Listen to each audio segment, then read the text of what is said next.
할렐루야. 여러분 안녕하십니까? 우리는 기쁘나 슬프나 마음이 착잡하나 즐거우나 비가 오나 눈이 오나 변함없이 하나님의 말씀 가까이 하면서 기도하면서 이 나그네 인생길, 이 순례자의 길을 걸어가야 되겠습니다. 꿀송이 보약 큐티, 오늘은 365일에 일독하는 성경 프로그램 중에 오늘은 2020년 6월 7일 주일날 159번째로 시편 61편에서 시편 65편까지 말씀 공부하도록 하겠습니다. 자, 시편 61편을 펼쳐보시기 바랍니다. 다윗의 시, 인도자를 따라 현악에 맞춘 노래. 모든 노래를 부를 때마다 어떤 악기 또 어떤 곡조에 맞추느냐 이걸 설명하고 있습니다. 노래라는 것을 상기시켜 주죠. 하나님이여 나의 부르짖음을 들으시며 내 기도에 유의하소서.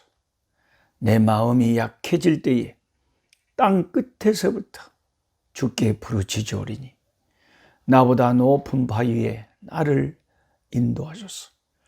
주는 나의 피난처시요 원수를 피하는 견고한 망대이십니다. 내가 영원히 주의 장막에 머물며 내가 주의 날개 아래로 피하리이다. 셀라.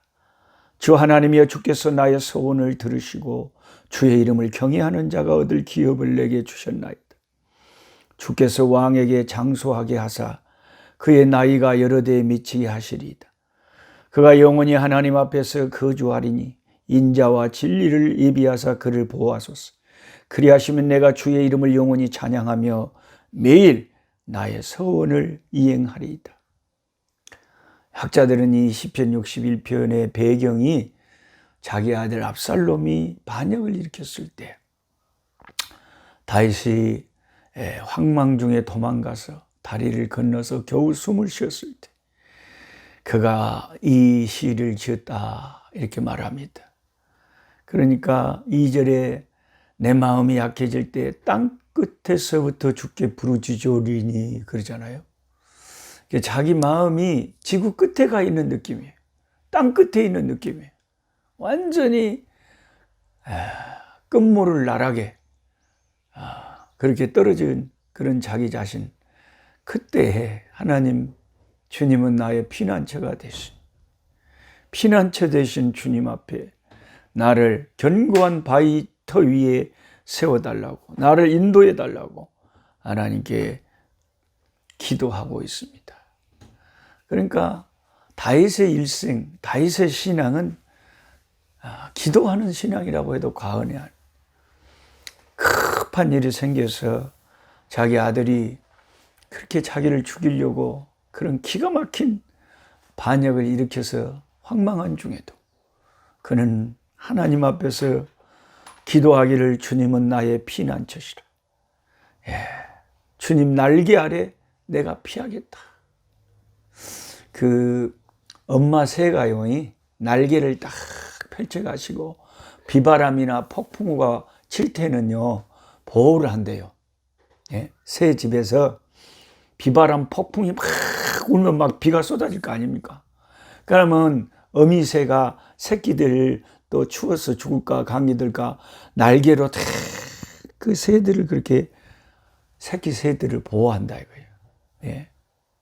그래서 그런 걸 생각하면서 이 다윗은 4절에 내가 영원히 주의 장막에 머물면서 내가 주님의 날개 아래, 주님의 그 보호의 날개 아래 새 새끼처럼 내가 피하겠다 이렇게 고백하고 있습니다.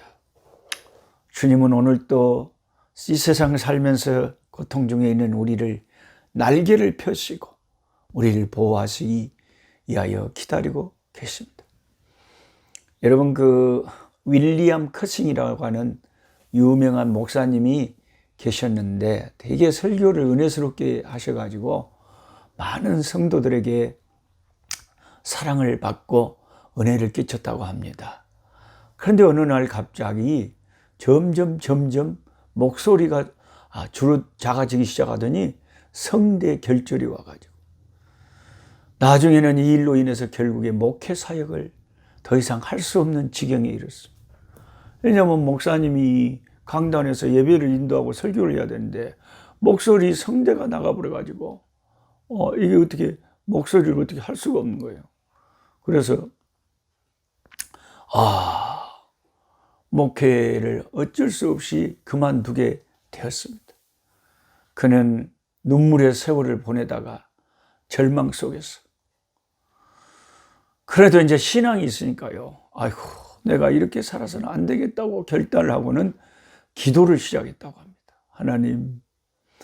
근데 1896년 어느 날 간절한 기도를 하고 있는데 하나님의 위로의 음성이 들렸다고 합니다. 그 주님의 위로의 음성을 듣고 찬양을 만들어서 불렀는데 그리고 그것을 시로 썼는데 그게 바로 찬송가 419장. 여러분 419장 찬송가 한번 펼쳐보세요. 윌리엄 커싱 목사님의 그 절망 속에서 하나님의 위로를 받고 하나님이 주시는 그 영감을 자기가 시로 적었던 그 찬송 419장. 인생의 절망 가운데 윌리엄 커싱 1896년 왼쪽에 찬송가 밑에 보면 왼쪽에 가사 다 나와 있잖아요. 주 날개 밑 내가 편안히 쉬네. 밤 깊고 비바람 불어쳐도 아버지께서 날 지켜주시니 거기서 평안히 쉬리로다. 주 날개 밑 평안하다. 그 사랑 끊을 자 내녀. 주 날개 밑 내 쉬는 영혼 영원히 거기서 살리. 주 날개 밑 나의 피난처 되니 거기서 쉬기를 원하노라. 세상이 나를 위로치 못하나 거기서 평화를 얻으라. 주 날개 밑 참된 기쁨이 있네. 고달픈 세상길 가는 동안 나 거기 숨어 돌보심을 받고 영원한 안식을 얻으리라. 주 날개 밑 평안하다. 그 사랑 끊을 자 내녀. 주 날개 밑 내 쉬는 영혼 영원히 거기서 살리라. 이런 아름답고 은혜스러운 찬송가가 그의 인생의 고난 중에 아픔 중에 주님이 영감을 주셔서 그런 찬송가가 탄생하게 되었다고 합니다. 여러분 지금도 인생에 큰 어려움을 당하여 계신 분들이 많아요. 참 오늘 또 어떤 분이 또 전화가 왔는데 참 결혼한 지 1년 만에 남편이 돌아가셨대요. 그 남편이 장애를 가진 분이셨는데 참 하나님께서 결혼하라고 해서 했는데 1년 만에 남편이 돌아가시고 혼자 자식도 없이 외로운 인생길을 이렇게 오래 살아오면서 그렇게 이제 말씀으로 은혜 받고 있다고 언제 선교지 한번 방문하고 싶다고 연락이 오셨더라고요. 이 세상에는요 외로운 분도 많고요 병들어 고통당하는 분도 많고요 사업에 실패해서 물질에 찌들려서 참 갈 곳 없는 마음을 추스르고 있는 분들도 많고요. 우리는 힘들고 어려울 때 날개를 펼치시고 우리를 참 이렇게 보호해 주시기 위해서 그 날개로 우리를 덮어주기 위해서 기다리고 계시는 예수님이 계신다는 것을 잊지 말고 꼭 예수님께 나아가서 내 아픈 고통을 기도로서 이 다윗처럼 앓아야 돼요. 다윗하고 최진실 연예인하고 다른 게 뭐겠어요? 다윗도 최진실보다 더 기가 막힌 인생의 일을 당하잖아요. 어떻게 자기 사랑했던 자식이 아버지를 죽이려고 그렇게 칼을 빼들고 갑자기 그냥 반역을 해가지고 쳐들어와서 아버지의 그 여인들을 범하고 궁을 차지하고 아버지를 죽이려고 눈을 벌겋게 뜨고 달려드는데, 그런 기가 막힌 와중에서 아마 신앙이 강건하지 못하면요, 그럴 때 자살을 해버려요. 그냥 에이, 이 더러운 세상, 아이고 떠나버리자. 그게 참 무서운 죄죠. 근데 다윗은 그게 아니에요. 우리가 시편을 통해서 다윗을 보면 그 고통 중에서도 항상 주님의 날개 아래 내가 쉴 곳이 있다. 주님 앞에 기도하고 매달리면서 주여 나를 주의 날개 아래 피하게 하시고 그 날개로 나를 덮어달라고 기도한다 이 말이죠. 우리가 기도할 때 성령께서 우리를 위로하시고 살아갈 수 있는 용기와 힘을 더하여 주시는 줄 믿습니다. 시편 62편 보시겠습니다. 다윗의 시, 인도자를 따라 여두둔의 법칙에 따라 부르는, 여두둔이 뭐 성가대 대장이다 그러잖아요. 그분의 인도를 따라서 부르는 노래인데요. 나의 영혼이 잠잠히 하나님만 바라며 나의 구원이 그에게서 나오는도다. 우리는 잠잠히 하나님을 바라봐야 돼. 하나님에게서 모든 해결책이 나와요. 오직 그만이 나의 반석이시요 나의 구원이시요 나의 요새이시니 내가 크게 흔들리지 아니하리로다. 넘어지는 담과 흔들리는 울타리같이 사람을 죽이려고 너희가 일제히 공격하기를 언제까지 하려느냐. 그들이 그의 높은 자리에서 떨어뜨리기만 꾀하고 거짓을 즐겨하니 입으로는 축복이요 속으로는 저주로다. 이런 사람들이 가끔 있어요. 그냥 앞에서는 입에서는 막 축복을 하고 그냥 웃고 좋아하는데 속에는 그 저주가 있다.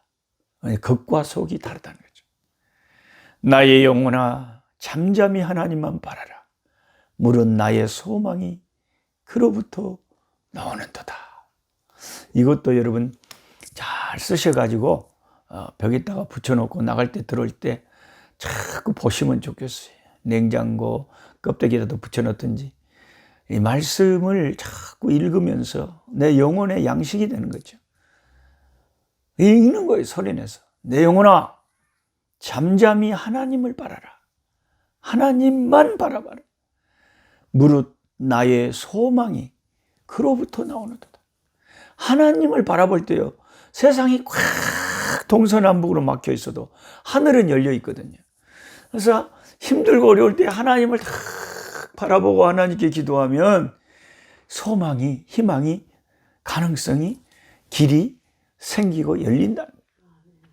오직 그만이 나의 반석이시요 나의 구원이시요 나의 요새이시니 내가 흔들리지 아니하리로다. 하나님 때문에 내가 흔들리지 않는다. 나의 구원과 영광이 하나님께 있으며 내 힘의 반석과 피난처도 하나님께 있도다. 9절에 슬프도다. 사람은 입김이며 인생도 속임수이니 저울에 달면 그들의 입김보다 가벼워. 인생을 보면, 사람을 보면 별거 아니라 이거죠. 아무것도 아니라. 하나님이 한두 번 하신 말씀을 내가 들었나니 권능은 누구에게 속하였냐? 하나님께 속하였다. 권능은, 능력은 하나님께 속하였다. Power belongs to God. 할렐루야. Power, 능력은 belongs to God. 하나님께 속했다는.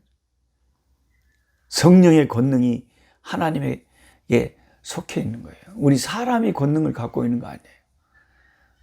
그래서 우리가 어떤 교회에서 어떤 목회자를, 지도자를 지나치게 막 그냥 높이고 숭상하고 막 그런 것은 아주 위험한 겁니다. 왜냐하면 능력이 사람에게 있는 게 아닌데 그들은 꼭 그 사람에게 능력이 있는 것처럼 생각을 하거든요. 그래서 우리는 능력은 하나님께 속했다고 하는 이 시편 62편 11절 말씀을 항상 명심해야 되겠습니다. 사람을 쫓아다니지 말고 능력을 가지신 하나님을 바라보고 하나님을 의지하는 삶을 살아야 되겠습니다. 주여 인자함은 주께 속하오니 주께서 각 사람이 행한 대로 갚으심이이다. 사람이 행한 대로 갚으셔요.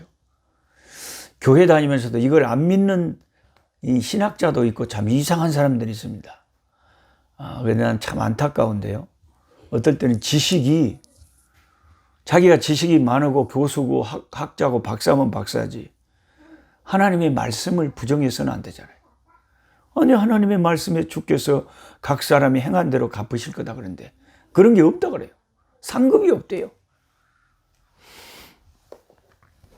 그래서 참 우리가 배우는 것이 중요하지만 자칫 잘못하면 내 배움에 내가 도취돼서, 내 지식에 내가 도취돼서 하나님의 말씀을 부인하는 그런 지경에 이르면 안 되죠.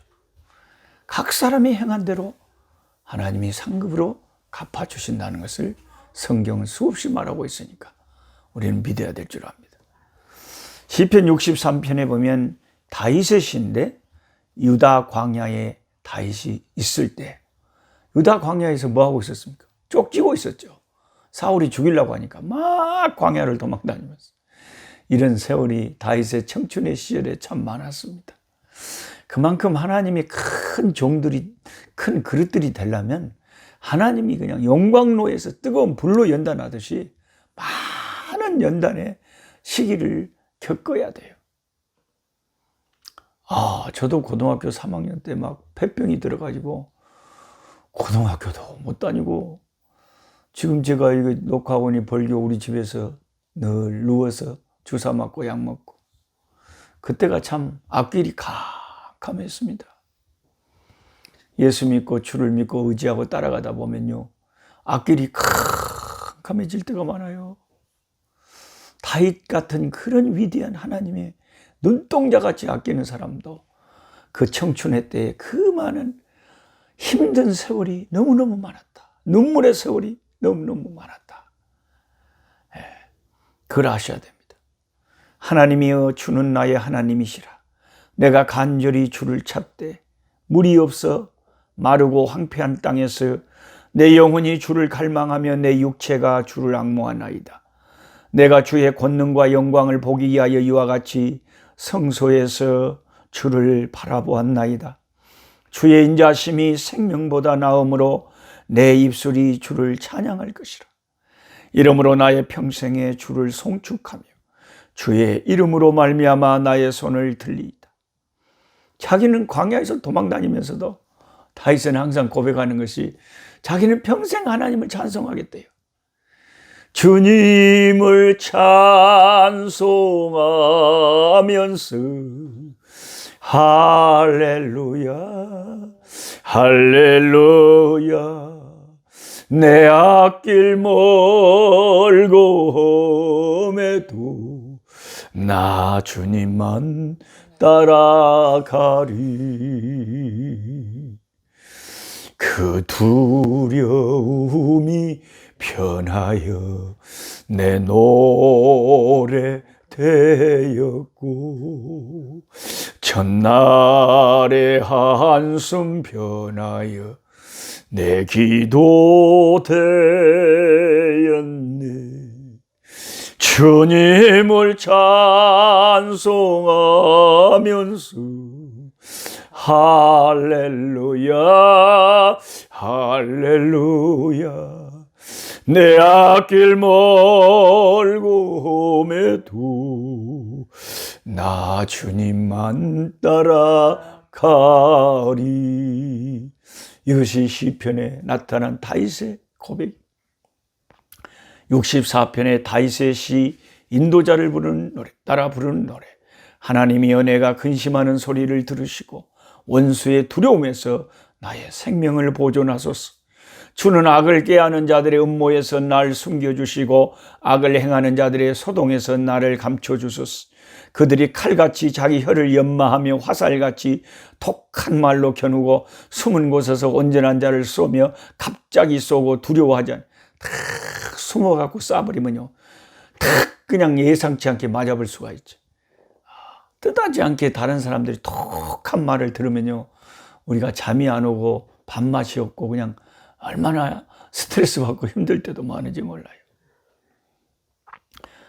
6절에 그들은 죄악을 꾸미며 이르기를 우리가 묘책을 찾았다 하나니 각 사람의 속뜻과 마음이 깊도 그러나 하나님이 그들을 쏘시리니 그들이 갑자기 화살에 상하리로다. 이러므로 그들이 엎드러지리니 그들의 혀가 그들을 헤함이라. 그들을 보는 자가 다 머리를 흔들리로다. 10절에 의인은 여호와로 말미암아 즐거워하며 그에게 피하리니 마음이 정직한 자는 다 자랑하리라. 우리는 하나님을 의지하고 정직하고 진실하게 살아갈 때 때로는 힘든 일도 있지만 주님의 궁극적인 축복과 보호 속에 날로 갈수록 창대해지는 줄 믿습니다. 자, 65편 다윗의 시 또 다윗의 시입니다. 하나님이여 찬송이 시온에서 주를 기다리오며 사람이 서원을 주께 이행하리이다. 기도를 들으시는 주여 모든 육체가 주께 나오리다. 주님이 우리 기도를 들어주시니까 모든 사람이 주께 나와서 기도한다는 거예요. 지금도 어떤 사람은 절에 가서 그 인간이 만든 우상 앞에 막 손을 비비고 절을 하면서 자기들의 소원을 빕니다. 기도를 합니다. 또 어떤 사람은 귀신에게 나가서 점쟁이의 말을 듣고 귀신한테 구슬하면서 참 축복을 빕니다. 그런데 여러분, 우상에게 비는 것보다, 귀신에게 기도하는 것보다 주 예수 그리스도의 아버지 하나님, 우리 하나님께 기도하는 저와 여러분이 진짜 바른 진리를 붙잡고 있고 정말 복된 사람은 예수 이름으로 하나님 아버지 앞에 나아가 기도하는 사람들입니다. 죄악이 나를 이겨싸우니 우리의 허물을 주께서 사하시리다. 주께서 택하시고 가까이 오게 하사 그의 뜰에 살게 하신 사람은 복이 있나이다. 우리가 주의 집 곧 주의 성전의 아름다움으로 만족하리이다. 우리 구원의 하나님이시여 땅의 모든 끝과 먼 바다에 있는 자가 의지할 주께서 의를 따라 어미하신 일로 우리에게 응답하시리이다. 주는 주의 힘으로 산을 세우시며 권능으로 띠를 띠시며 바다의 설렘과 물결의 흔들림과 만민의 소요까지 진정하시나이다. 땅 끝에 사는 자가 주의 징조를 두려워하나이다. 주께서 아침 되는 것과 저녁 되는 것을 즐거워하게 하시며 땅을 돌보사 물을 대어 심히 윤택하게 하시며 하나님의 강에 물이 가득하게 하시고 이같이 땅을 예비하신 후에 그들에게 곡식을 주시나이다. 우리의 하나님이 저와 여러분이 먹고 살 수 있도록 다 공급하신다고 말이에요. 예, 다 공급하세요. 이번에 여러분 코로나로 지금 우리가 힘들어 보니까 하나님이 우리를 돌봐주시지 않으면 우리가 얼마나 무력한 존재라는 것을 얼마나 실감할 수 있습니까? 이 소동 속에서도 하나님이 우리를 불쌍히 여기시고 이 코로나 바이러스에서 또 우리를 보호하시고 여기까지 우리를 숨쉬고 살게 하시며 필요한 것을 먹을 것을 하나님이 참 먹고 살 수 있도록 여기까지 인도하신 하나님, 모든 것이 아버지의 공급하심, 여호와 이레 하나님의 준비하시고 공급하심인 줄 믿습니다. 아멘. 주 하나님 감사합니다. 오늘 또 변함없이 우리는 성경을 펼쳐듭니다. 그리고 하나님을 정말 특별하게 섬겼고 하나님이 그 마음에 꼭 드는 자라고 그렇게 아끼고 사랑했던 그 다윗과 또 영감 있는 시편 저자들의 시들을 읽으면서 그들이 어떻게 하나님을 찬송하고 그들이 어떻게 인생의 아픔 중에 위기 중에 하나님 앞에 기도하며 하나님을 의지하며 살아가는가 하는 것을 보게 됩니다. 우리의 인생 속에서도 여러 가지 어려운 일들, 환난, 고통 만날 때 낙심하지 말고 주 우리의 피난처이시고 날개가 되셔서 우리를 보호해 주시는 주 앞에 나아가 우리의 기도를 들으시는 주께 기도해서 마음에 위로를 얻고 힘을 얻어 모든 어려움을 견딜 수 있는 능력을 받게 도와주시옵소서. 인내하고 견딜 때 좋은 날이 이르게 될 줄 믿습니다. 유쾌한 날이 이르게 될 줄 믿습니다. 지금도 아버지 가족이 아팠어. 또는 여러 가지 문제가 있었어. 하나님 고통 중에 있고 신음하는 당신의 백성들 그 작은 신음에도 응답하여 주시옵소서. 예수님의 이름으로 기도하옵나이다. 아멘. 약한 자 힘주시고 강한 자 바르게 주 황자 정케함이 주님의 뜻이라 해 아래 압박 있는 곳 주 거기 계셔서 그 팔로 막아 주시